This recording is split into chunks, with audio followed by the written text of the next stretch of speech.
عزیز سلام علیکم و رحمت الله و برکاته. باز هم یکی از کمپ‌های ولایت زیبای کنر قرار داریم.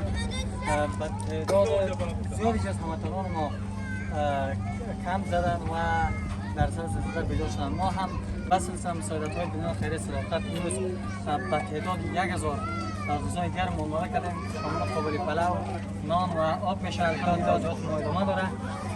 این طرف خلاص کردیم خیمه ها را و همونطور همراه این موتر روزی کلا روان هستیم.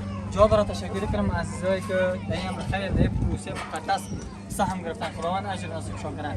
روز همدلی و همیاری است. ان شاء الله هموطنان کناری ما را و زلزله زده ما را تنها نگذارید. مساعدت به اینا خالی ازش نیست. السلام علیکم و رحمت الله و برکاته. خدایا تلری ودان داد گل گلستان خدایا تلری ودان داد گل گلستان خایستا افغانستان خایستا افغانستان خایستا افغانستان